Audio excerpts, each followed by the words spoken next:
regard noise pollution as an inevitable part of modern life. Cars, music, the general bang and clang that comes from urbanisation. But excessive noise also reduces our efficiency, undermines health and can cause permanent hearing loss. So, as part of earthwork activities, the State Pollution Control Commission and the Community Programs Department of Newcastle University organised a seminar with the title Peace and Quiet. 40 people were on hand to hear the speakers from local councils, licensing police, the Department of Environment and Planning and the Department of Main Roads to speak on different aspects of noise pollution. Surprisingly in Newcastle, industrial noise is not a major problem. Cars, buses and noise from licensed venues account for the greatest number of complaints. The seminar was told that many people suffering from noise pollution do not know who to complain to. Well, in the first instance, of course, they should inquire of us, the State Pollution Control Commission, although we only look after the major industry and major sporting activities. Most of the problems which people have are of a commercial in nature, things like that. They need to get a council, but they have a lot of people complaining about noise from clubs, hotels, licensed premises under the Liquor Act, and the licensing police are the correct people to go to if you have a problem of noise from those sort of places.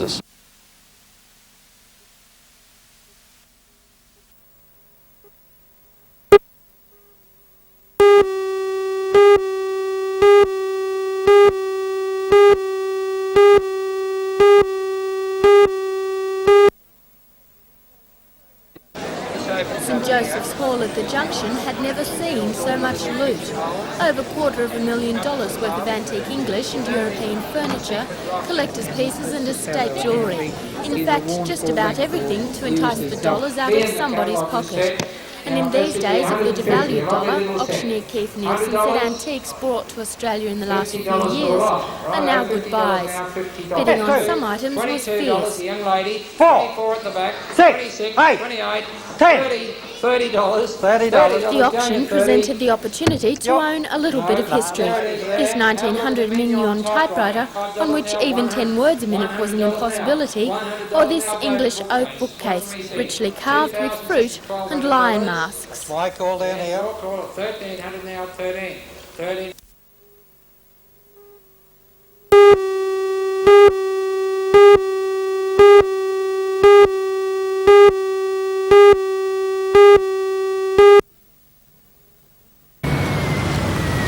The head-on collision came closer, taking the life of the man driving this Holden Gemini sedan. He was trapped in the wreckage as the car caught fire, and fire units arrived just in time to prevent a tragedy. It took half an hour to free the man, who suffered multiple fractures to his lower limbs. Also in the car was a mother and her son. The mother escaped with minor injuries, but the boy was seriously hurt and is now in intensive care at the Royal Newcastle Hospital. The female driver of the Falcon utility suffered severe facial injuries. She was also taken to the Royal and last night underwent surgery. She's reported to be in a serious condition.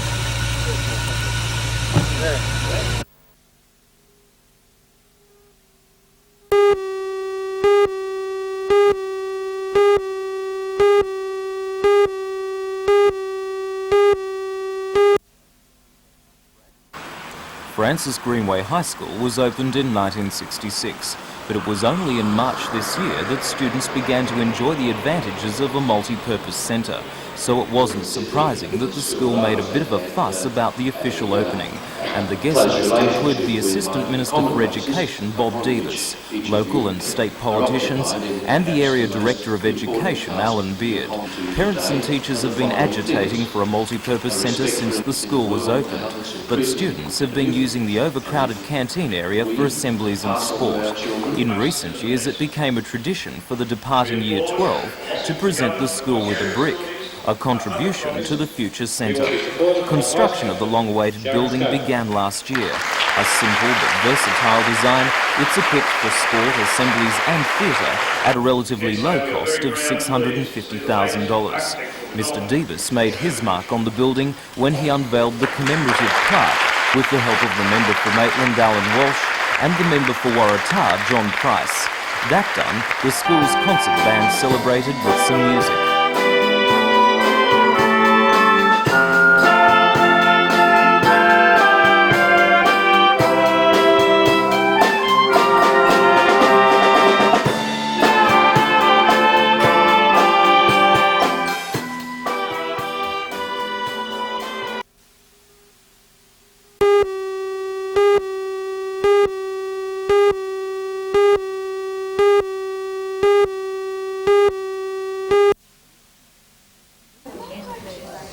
small gadgets are called technical aids and they'll help thousands of people in the region who have hearing impairments. Last night at the Deaf Centre in Hamilton, they were handed over by the Newcastle Quota Club to the voluntary organisation that conduct hearing rehabilitation programs.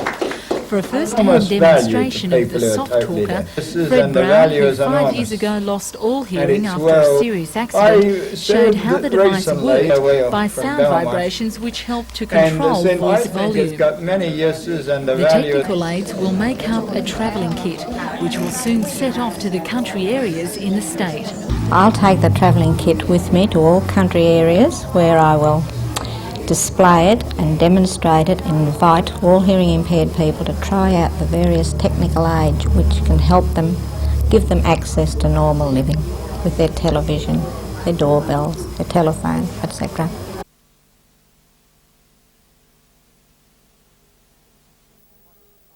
Don't know what is available to them. Things are.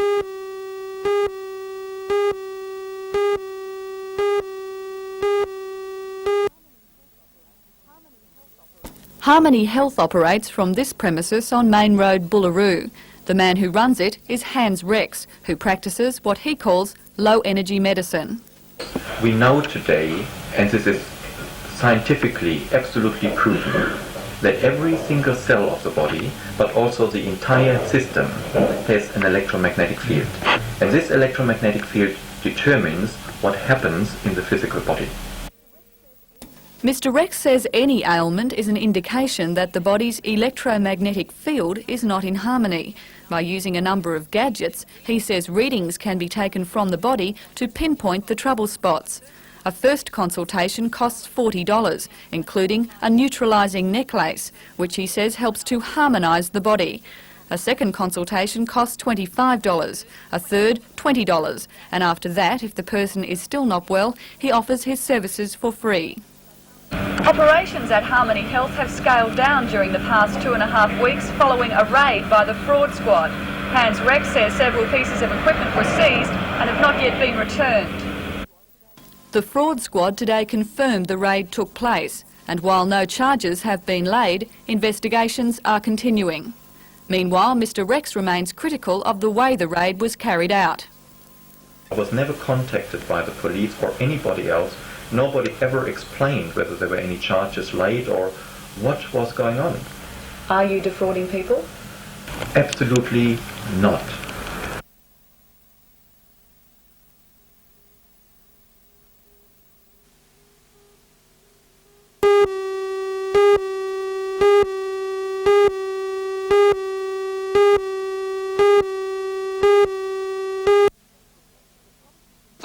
The politicians see the drug problem in terms of a war, and they're on the offensive.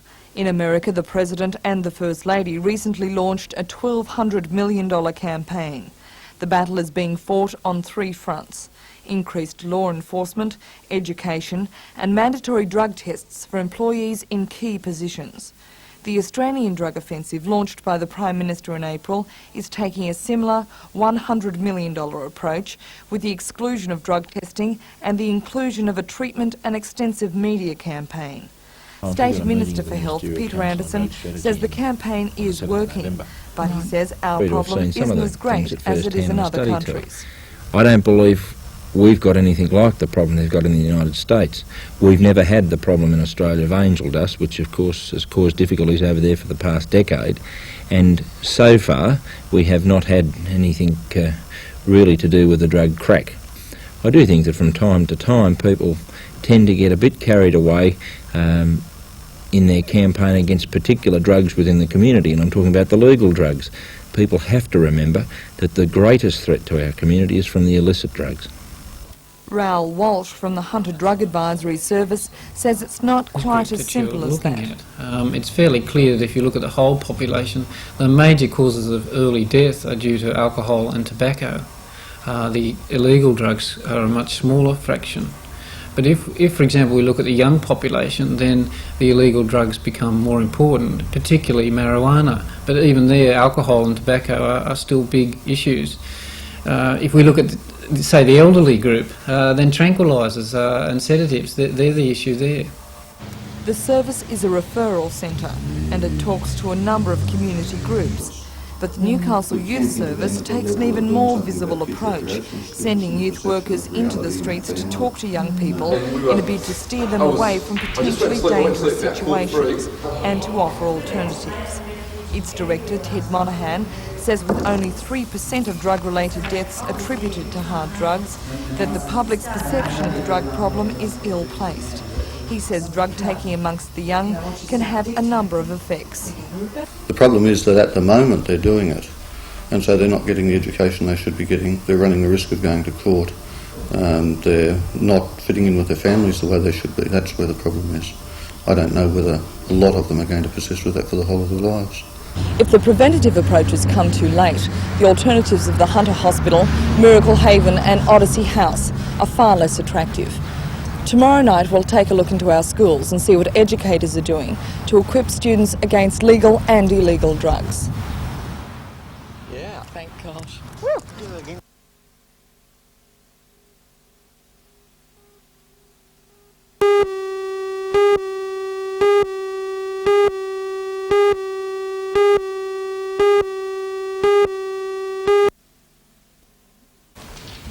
The Newcastle City Council conducted its first meeting before a packed gallery. Beginning with the informal proceedings, Town Clerk Barry Lewis adorned the new Lord Mayor John McNaughton with his mayoral chain, and then led the 12 aldermen in their oath of allegiance. Then it was to formal matters, and first on the agenda was the Lord Mayor's allowance. The recommendation made by the Town Clerk to raise the allowance from $25,000 to $42,000 was objected to by the Independent and Liberal aldermen. But in the first official vote by the Council, the motion was carried 7-5. Next was the appointment of the Deputy Lord Mayor. Nominated with the support of the Lord Mayor, Citizen Group Alderman Don Geddes was elected unopposed. The 12 aldermen were then elected onto the various committees and community organisations, with the 5 ALP and Citizens Group Alderman Lanham elected as Shortland County Council delegates. Most matters brought before the Council last night, including the Mayor's allowance and the publication of aldermanic pecuniary interests, were overruled by a combined Labor Citizens Group vote, an issue which Independent Alderman John Tate says is likely to affect future decisions. And the Labor Group. On the voting pattern last night, there is no question that a deal was done, and it's nonsense to assume that anything else happened. We don't know what the extent of the deal is, and that really casts doubt on the fact of what will happen with future development applications, what will happen with Council's future financial position. The deal is only known to those people who are involved in it, and I'm very disappointed that they saw fit to get involved in that sort of tactic at the first meeting, in fact at any time. Deputy Lord Mayor Don Geddes denies any dealing took place, but says there was a mutual understanding between the aldermen. Well, understanding in the expression of words hasn't been made, but I think that you'll agree that each of the aldermen are interested in Newcastle, and it's implied by that there has to be an understanding. Has there been a deal done with the Labor and Citizen Group aldermen? No, it's not true. I mean, people can say what they like. The Citizens Group had the support of the Labor Party last night, and the Labor Party had the support of the Citizens Group. That doesn't necessarily follow that that's going to always be there, because there's going to be issues where we'll be completely opposed. The newly elected City Council will meet once a month in these council chambers. The 12 aldermen have begun their 5-year term, and during that time they hold the future of Newcastle in their votes.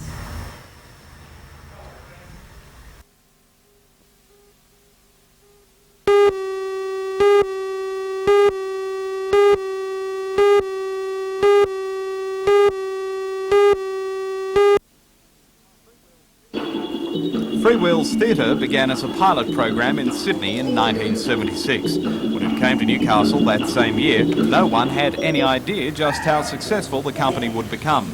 10 years later, and Freewheels is still producing plays for children, which are both thought-provoking and entertaining. As part of the International Year of Peace, the company is performing this play entitled I Can Dream, I Can Fly. It was written by the group's artistic director, Brian Joyce, and emphasises the power of dreaming. And judging from the response, the play will be a certain hit.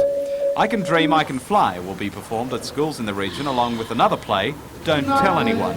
This play has been written for primary school children and explores the important social issue of the emotional, physical and sexual abuse of children.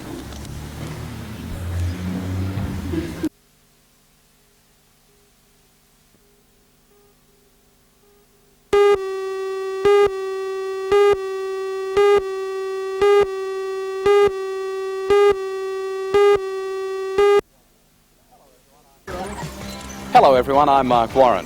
Tonight I'll be reporting on the official launch by Federal Transport Minister Peter Morris of 2 new bike safety TV commercials. The commercials have been produced by NBN and aim at heightening bike safety awareness on Australia's roads. Join Ranger Dean and Anna Manzoni for all the news tonight at 6.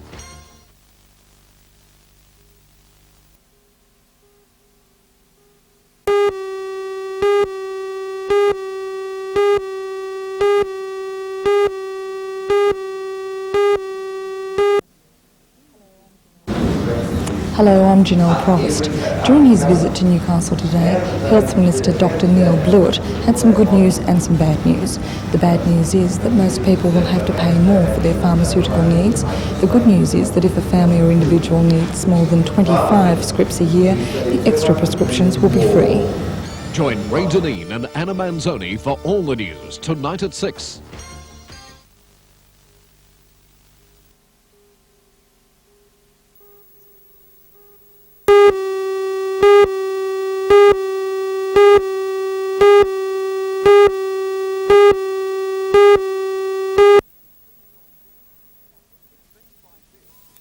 It's scenes like this which have prompted the North Coast Regional Organisation of Councils to approach Federal Transport Minister Peter Morris. In the last 9 months, the stretch of Pacific Highway north from Hexham Bridge to the Queensland border has claimed more than 70 lives. The state of the road, driver fatigue and excessive speed have been cited as causes for the death toll. At today's meeting, Peter Morris remained adamant the upgrading of the Pacific Highway remains a state government concern. I'm concerned, and our government is concerned, about deaths that occur anywhere in Australia in the road system. But there's a very clear division of responsibilities. In the case of the Pacific Highway, it's a state road. But also in the case of highways, it's not only a matter of the condition of the road, it's a matter of driver behaviour. A good driver drives in a manner commensurate with the condition of the road. Secretary of the North Coast Regional Organisation of Councils, Max Austin, says he's disappointed with the Minister's decision, but will continue the fight to have the Pacific Highway upgraded. Are you concerned that the delineation between federal and state comes before people's lives? Well, I think that, some more consideration has got to be given to this, because it is, after all, a question of safety. It's a question of people's lives, as you say. This is a major tourist route. And the people there are dying in numbers that really shouldn't be. And it's our consideration that it's a safety consideration entirely, not a parochial or a North Coast matter. It's one of national safety, because the people that use the road come from all over Australia.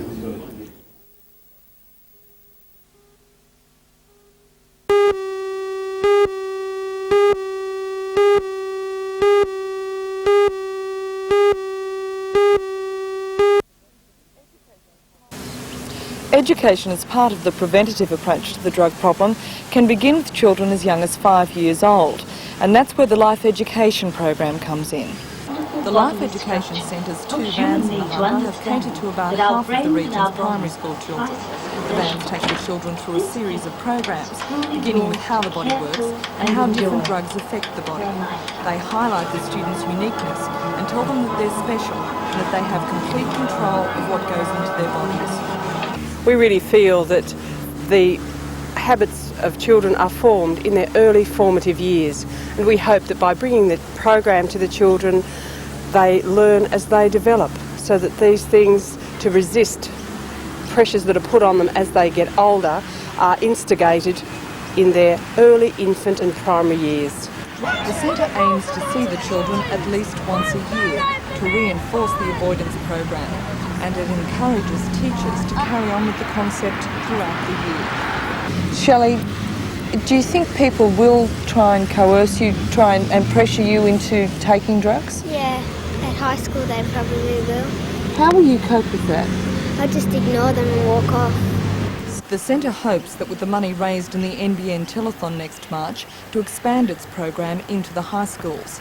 The teacher framework is already being set up with the help of drug education consultants like Wendy Arthur. The education program aims with the assistance of teachers to provide students with drug information, the building of self-esteem and the offering of alternatives to drugs within the framework of the existing curriculum. Drugs are part of our society, that drugs do exist and the temptation will exist, and equipping children, adolescents with skills to be able to make their own decisions.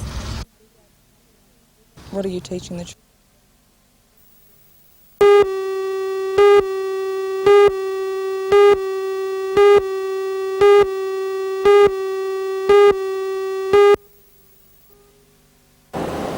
Judged by the International Loss Control Institute, the plant scored more than 90% on 20 elements of safety. They included the provision of safety equipment, employee training and readiness for emergencies. The company employs 64 workers and handles more than 3.5 million tonnes of coal each year. Over the last year, only one injury has been recorded. According to the plant manager, the safety scheme now in operation has saved millions of dollars in workers' compensation payments. There's no doubt about that the savings that can be made with this sort of scheme run into millions. Our workers' compensation premiums run into that, and these sort of schemes we've seen marked reductions which running into hundreds of thousands of dollars already from this sort of scheme.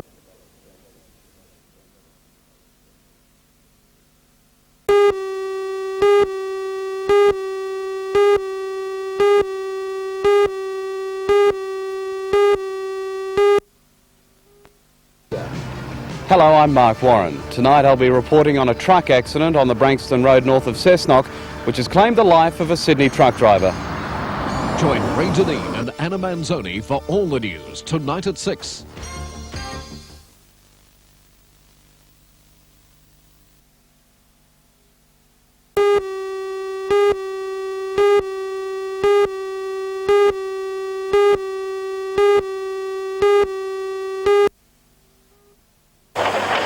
Bulldozers began work this week on the extensions, which are expected to make life much easier for students and staff at the crowded college. Student recreational facilities at the college have always been inadequate, but now the student union building is being extended to provide an auditorium, as well as additional dining space, verandas, meeting rooms and games rooms. The $200,000 cost is being split between the Students' Association and the college. Other extensions include an Aboriginal Education Centre, which will be built with a $250,000 bicentennial grant. The library will be extended, taking over space now used by the mezzanine level of the cafeteria. Tenders have been called for extensions to the Special Education Centre for use in childcare programs. The state government is funding 2 major new buildings, an extension to the art complex for ceramics and a 2-storey office block. Like all the new buildings, the office block has been made necessary by the rapid growth of the college. Because the college was designed for about half as many students and half as many staff as it's now got.